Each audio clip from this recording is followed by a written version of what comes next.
मानास खाथिनि रायजो राजाफोरा लामा बन्द खालामनायनि जाउनाव जेंनाजों मोगा-मोगि जानांदों। मानासनि थांलाय फैलाय खालामग्रा लामाखौ बन्द खालामनायाव सैनांदों थागिबि सुबुंफोरा। मानास हाग्राजों नांजाबनानै थानाय गामि जेरै फालसिगुरि, बारांगाबारि, खासिबारि, राजाबिल आरो खान्थालगुरि बेफोर माखासे गामिनि रायजो राजाफोरा बांसबारि रेन्ज अफिसनिफ्राय खाथाझार आरो राजाबिल गामि जानानै थांलाय फैलाय खालामग्रा लामाखौ बन्द खालामनायनि जाउनाव गोबां जेंनायाव गोग्लैदों। जाउनाव बांसबारिनि रेन्जार प्रान्जल तालुकदार बिथांखौ रायजो राजाफोरा लामाखौ बोखारनांगौ होननानै गोख्रों दाबि खालामो आरो जुदि रेन्जारा लामाखौ बोखारा अब्ला बिथांखौ गुबुनाव ट्रान्सफार खालामनांगौ होननानै गोख्रों दाबि खालामो रायजो राजा थागिबि बिथांमोना। प्रिन्स भिलेजनि रायजोफोर साखि जानानै जोङो माबायाव फैदो रेन्ज अफिसाव प्रान्जल तालुकदार रेन्जारखौ बिथांखौ लोगो हमनो थाखाय।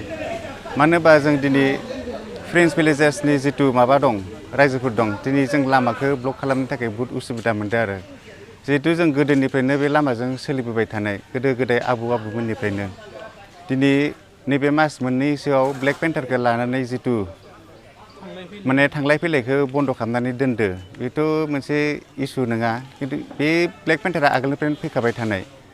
दा जों रायजोफोरा बे लामाखौ माने ब्लक खालामनो थाखाय बिराद उसुबिदा मोनदों आरो मानो होनबा बे लामाया जों गोदोनिफ्रायनो सोलिबोबाय थानाय। थांलाय फैलाय हान्थिनायाव खस्थ' जायोना? थांलाय फैलाय खालामनायाव बेनो आरो बिथां रेन्जार प्रान्जल तालुकदारखौ लोगो हमदो ओमफ्राय बिथाङा होनदो आरो जे जोंनो एप्लिकेसन मोनसे हो रायजोनिफ्राय प्रिन्स भिलेजेस जेसेबां दं ओमफ्राय बे होनदो आरो जे जोङो बे गेटखौ खालि पाब्लिक प्रिन्स भिलेजेसनि जिमान माने पाब्लिक दं बिसोरनि थाखायल' खुलिनाय जागोन ओमफ्राय जेनेबा टुरिस्ट जेसेबां फैयो बिसोरनि थाखाय ब्लक जागोन। ओमफ्राय जों बेखौ लुगैयाखै मानो होनबा जोंनिथिं बुहुद डेभेलपमेन्ट बा लाइभलिहुडनि जोंनिथिं बुहुद माबा रिजर्टफोर थांबाय।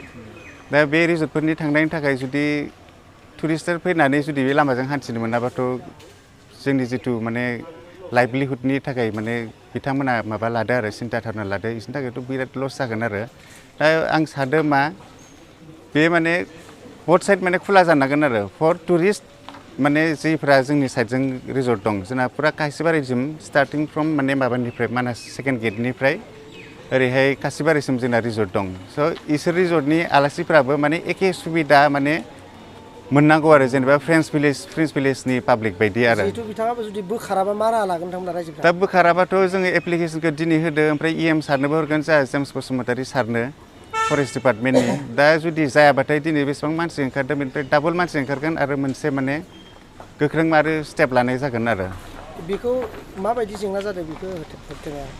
दा बेखौ जों बे लामाखौ होबथानायाव जोंथ' गोदोनिफ्रायनो बे लामाजों हान्थिग्रा जोंना इयाव फालसिगुरिनिफ्राय बा खासिबारिनिफ्राय बारांगाबारि ओरैहाय खान्थालगुरि राजाबिलि रुपुहि गहायपिटा माने इजों मानसिखौनो अननानै माने इन्ट्रेस्ट मोननानै गावखौनो लाइफ रिफ्रेशमेन्ट होनो थाखाय बेजों बेरायोबो आरो प्लास जोंनि जिथु बागान बाजार दं बा बरपेटा रड थांनाय सर्टकाट लामा बेजोंनो जों हान्थिनानै माने गोदोनिफ्रायनो सोलिबोनाय बेखौ जोङो दाबायदि समाव माने खस्थ' मोनदों आरो एसे माने एकदम सिम्पोलावनो बिराद माने बिखायाव नांथावथाव जादों आरो बिदि बन्द खालामना होनाया।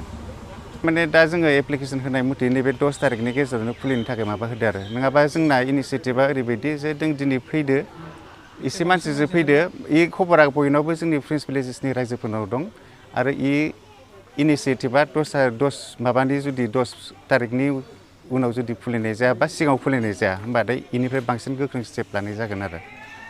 गंबा सयखान सातखान गामि लानानै लोगो लानानै जों दिनै मानासाव फैदों। मानासाव जोंहा बुहुद प्रब्लेम जादों।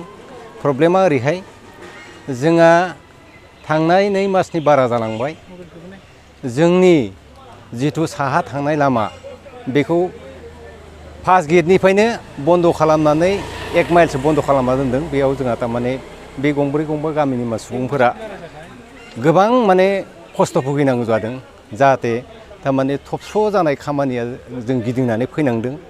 जों आरो माने थांलाय फैलायाव गोबां खस्थ' जादों। ओंखायनो बे लामाखौ थारमाने मानि थाखाय बन्द खालामदो बेखौ जों दिनै सोंनाय फिननाय लादों रेन्जारजों। बिथाङा बुंदों माने मोनसे ब्लेक पेन्टार बेयाव माने साहा बागानाव जन्म जादों होनना बुंदों। बे जन्म जानायनि थाखाय मला थारमाने बिमाया फिसाखौ लांगोन अब्लासो जों माने बे लामाखौ खुलिनानै होगोन होनना बुंदों। आच्चा बेयाव जोंहा मोनसे सोंनाय फिननाय फैदों। जोंहा थारमाने बे 7खान 8खान गामिया आगोलनो नियार अफ द भिलेज बाउन्डारि भिलेज बे नियार अफ द बाउन्डारि भिलेजआ माने मानास डिपार्टमेन्टजों बेसेबा अनलायनायनि सोमोन्दो लानानै सोलिबोबाय दं। नाथाय दिनै दा बावैसो फैनाय रेन्जारा बेखौ मानो हरखाबै बन्द' खालामनांगौ बेनि सोंनाय फिननायखौ बिथाङा गोजौ महलनिफ्राय फैदों होनना बुंदों। गोजौ महलनिफ्राय बबेनिफ्राय फैदों होननानै जों सोंबाय, बेयाव बिथाङा माने गोजौ महलनिल' खोथा बुंदों। बेयाव जेबो जोंहा थारमाने फोरमान मोननाय जायाखै। ओंखायनो दा बिथाङा मोनसे एप्लिकेसन बिदों जोंनिफ्राय, बे सातखान आठखान गामि फैनाय सुबुंनिफ्राय। बे जाहैबाय माने मोनसे दरखास्थ' मरम बिदों। दरखास्थ' मरम बिनायाव बिथांखौ ओरैबायसा बुंदों माने बे दरखास्थ' मरमै थारमाने बे गेटखौ खुलिना होगोन, बेखौ बुंदों आरो बिथाङा। दा दरखास्थ' महरखौ जों बोरैहाय होगोन? दा गोजौ महलनिफ्राय बिथाङा बुंथिनायनि खुनु फोरमानानो गैयाबा बे गाव हारसिङैनो बानायदों होननानै जों माने बे सातखान आठखान गामिनि सुबुंफ्रा दिनै माने सानदांना मोनदों। बोखाराबा नोंथांमोना मा राहा लागोन?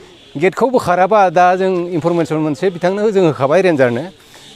सानथाम सानब्रैनि उनाव बे जिहेतु दरखास्थ'नि उनाव जुदि बोखाराबा जों माने नियार अफ दा बाउन्डारि भिलेज बेयो फिन फैफिननानै मोनसे गेदेर हामला खालामनायनि मोनसे थिरांथा जों लाबाय।